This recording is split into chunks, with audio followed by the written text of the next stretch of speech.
আমি যে আয়াতে কারিমা তেলাওয়াত করেছি এই আয়াতের মধ্যে আল্লাহ রাব্বুল আলামিন বলেন ইয়া আইয়ুহাল্লাযীনা আমানু আমিনু বিল্লাহি ওয়া রাসূলিহি। আল্লাহ রাব্বুল আলামিন ডাক দিয়া বলে হে ঈমানদারগণেরা, যারা ঈমান এনেছো আল্লাহ রাব্বুল আলামিনের প্রতি, ইয়া আইয়ুহাল্লাযীনা আমানু, যারা ঈমান এনেছো রাসূলের প্রতি, যারা ঈমান এনেছো ফেরেশতাদের প্রতি, আদম আলাইহিস সালাতু ওয়াস সালাম থেকে নিয়া শেষ নবী আমার আপনার নবী জনাব মুহাম্মদুর রাসূলুল্লাহ সাল্লাল্লাহু আলাইহি ওয়াসাল্লাম পর্যন্ত যত নবী এবং রাসূল আল্লাহ রাব্বুল আলামিন দুনিয়ার মধ্যে পাঠিয়েছেন সমস্ত নবী এবং রাসূলের প্রতি ঈমান এনেছো।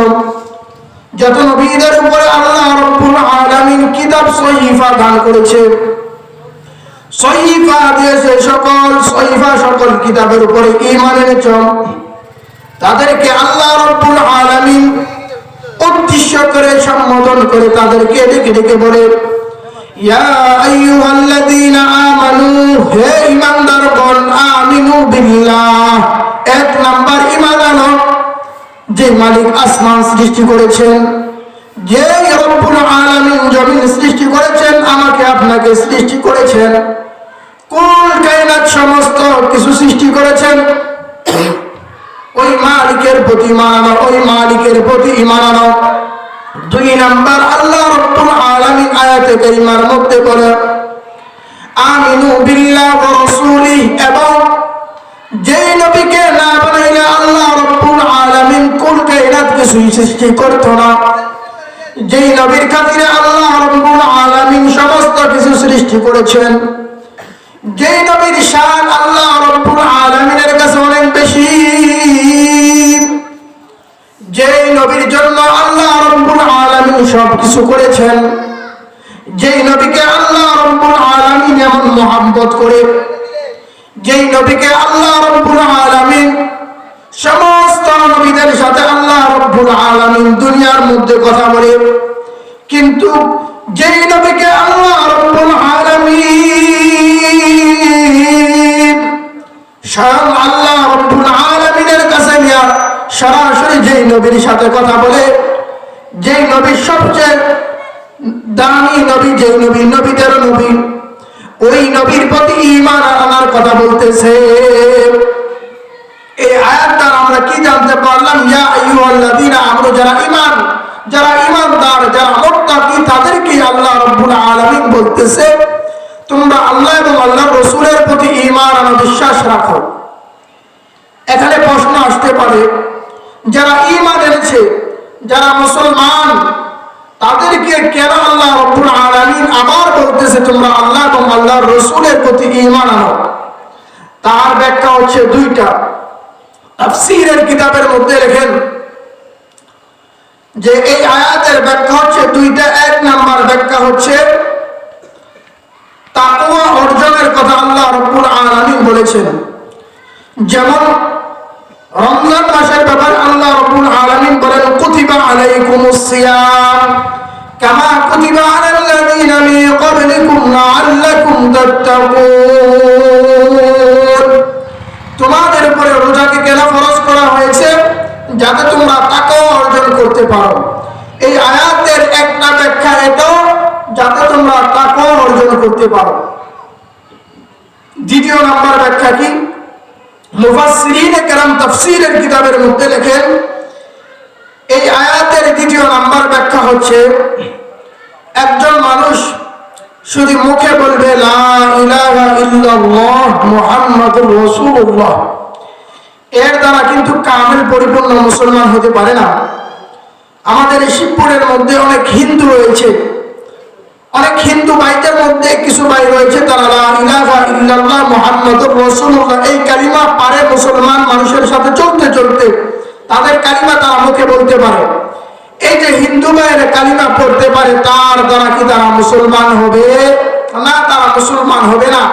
কারণ কি তারা মুসলমান হবে না? এই কারণে তাদের এই কালিমাটা এটা মুখে কিন্তু অন্তরে এই কালিমা বিশ্বাস করে না। এই কালিমা পড়ার পরে কোরআন এবং সুন্নাহ অনুযায়ী তারা চলে না। এই জন্য তারা কি মুসলমান নয়। মুসলমান কারা? মুসলমান তারাই যারা কি কালিমা পড়ে, কালিমা পড়ার পরে মুখে বলে, কালিমা অন্তরে বিশ্বাস করে এবং কালিমার যেই আল্লাহ রাব্বুল আলামিন যে বিধান দিয়েছে কোরআন এবং সুন্নাহ, ওই সুন্নাহ অনুযায়ী চলে, তাদেরকেই বলা হয় মুসলমান। কামেল মুসলমান, পরিপূর্ণ ঈমানদার, তাদেরকেই বলা হয়। এজন্য ইয়া আইয়ুহাল্লাযীনা আমানু আমিনু বিল্লাহি ওয়া রাসূলিহি, এই আয়াতের দুইটা ব্যাখ্যা মুফাসসিরিনে কেরাম তাফসীরের মধ্যে করেছেন। এক নাম্বার ব্যাখ্যা কি? এক নাম্বার ব্যাখ্যা হচ্ছে তাকওয়া অর্জনের কথা বলেছেন। দুই নাম্বার ব্যাখ্যা কি? দুই নাম্বার ব্যাখ্যা হলো শুধু মুখে বললে হবে না, এই কালিমা মুখে বললে শুধু মুসলমান হবে না। আল্লাহ রাব্বুল আলামিনের যে বিধিবিধান রয়েছে, ওই বিধিবিধান পুঙ্খানু ভাবে আমল করার নামই হলো ঈমানদার, আমল করার নামই হলো মুসলমান। সাহাবায়ে কেরাম রিদওয়ানুল্লাহি আলাইহি আজমাইন এই ঈমান আনতে গিয়ে, ঈমান কত দামি একটা বস্তু, কত দামি একটা জিনিস। আল্লাহর নবী সরকারে দো আলম নবী বলেন, যতদিন পর্যন্ত একজন ঈমানদার, একজন মুসলমান যতদিন পর্যন্ত আসমানের নিচে জমিনের উপরে এই কোরআনী মাহফিলগুলি থাকবে, দারুল উলুম মুহাম্মাদিয়া মাদ্রাসা থাকবে, ততদিন পর্যন্ত সরকারে দো আলম নবী বলে, ততদিন পর্যন্ত আসমান জমিন যা কিছু আছে সবকিছু যার যার জায়গার মধ্যে ঠিক থাকবে, যার যার জায়গার মধ্যে ঠিক থাকবে। যেদিন দুনিয়ার মধ্যে কোনো ঈমানদার থাকবে না, যেদিন দুনিয়ার মধ্যে আমি আর আপনি থাকবো না, ওই দিন আল্লাহ রাব্বুল আলামিন দুনিয়ার সকল কিছু ধ্বংস করে দিবে। আল্লাহ রাসূল সাল্লাল্লাহু আলাইহি ওয়াসাল্লাম হাদিস শরীফের মধ্যে বলে। তো আমরা জানতে পারলাম একজন ঈমানদার, একজন মুসলমানের কারণে আল্লাহ রাব্বুল আলামিন সমস্ত কিছু টিকে রাখছে, ঠিক রাখছে। এর দ্বারা বোঝা যায় যে হিন্দু, বৌদ্ধ, খ্রিস্টান তারা যে দুনিয়ার মধ্যে টিকে আছে, টিকে থাকার কারণ কি? এটা হচ্ছে আমরা মুসলমান কালিমাওয়ালা এই দ্বীনি মাদ্রাসা, দ্বীনি মার্কাজ, এই দারুল উলুম মুহাম্মাদিয়া মাদ্রাসা, এটাও একটা কারণ। হিন্দু, বৌদ্ধ, খ্রিস্টান দুনিয়ার সরকাররা যে টিকে আছে তার একটা কারণ, এটাও দারুল উলুম মুহাম্মাদিয়া মাদ্রাসা। আমি আর আপনি, আমাকে বলেন তো, দুনিয়ার মধ্যে যত টাকা পয়সাওয়ালা রয়েছে, যত বাদশা রয়েছে, যত সরকার রয়েছে, যত মানুষ দুনিয়ার মধ্যে রয়েছে, সকল মানুষ মহিলা সকল টাকা পয়সা দিয়া, সমস্ত ইট বালু সিমেন্ট দিয়া আসমান টিকা রাখার মতো কি একটা পিলার বানানো সম্ভব না? কোনোদিনই সম্ভব না। কিন্তু একজন ঈমানদার, একজন কালিমাওয়ালাই পারেন, দারুল উলুম মুহাম্মাদিয়া মাদ্রাসার একজন ছাত্রী পারে আসমান জমিন যা কিছু আছে টিকে রাখার জন্য। কারণ কি? সে হলো ঈমানদার, সে হলো মুসলমান। যেগুলো বলতেছিলাম, ঈমান কত দামি একটা জিনিস। আমি আর আপনি তো ঈমান পেয়েছি, আমার আপনার বাপ-দাদা তারা ছিল মুসলমান, সেই ওয়ারিস সূত্রে আমি আর আপনি ঈমান পেয়েছি। কিন্তু দেখেন সাহাবায়ে কেরাম এই ঈমানের জন্য কত কষ্ট করেছেন। সাহাবায়ে কেরাম এই ঈমানের জন্য দেশ থেকে দেশান্তর হতে হয়েছে। সাহাবায়ে কেরাম এই ঈমানের জন্য বিবিদেরকে বিধবা করতে হয়েছে।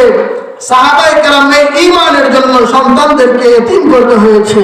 শুধু তাই নয়, আমার আপনার কলিজার টুকরা জনাবে মুহাম্মদুর রাসূলুল্লাহ সাল্লাল্লাহু আলাইহি ওয়াসাল্লাম এই ঈমানের দাওয়াত নিয়ে যখন তায়েফের ময়দানে গিয়েছে, তখন রাসূলুল্লাহ সাল্লাল্লাহু আলাইহি ওয়াসাল্লামের শরীর থেকে রক্ত জমিনের মধ্যে ঝরেছে। শুধু তাই নয়, মুহতারাম হাজিরিন, এই ঈমানের জন্য ইসলাম গ্রহণের প্রথম মহিলা, তার নাম হলো সুমাইয়া রাদিয়াল্লাহু তাআলা আনহা। এই সুমাইয়া রাদিয়াল্লাহু তাআলা আনহা ঈমান আনার কারণে এই সুমাইয়া রাদিয়াল্লাহু তাআলা আনহাকে শহীদ হতে হয়েছে। যারা ঈমানের উপর অটল থেকেছে তাদেরকে ঈমানের উপর অটল থাকার কারণে কষ্ট করতে হয়েছে। কষ্টের পরে রয়েছে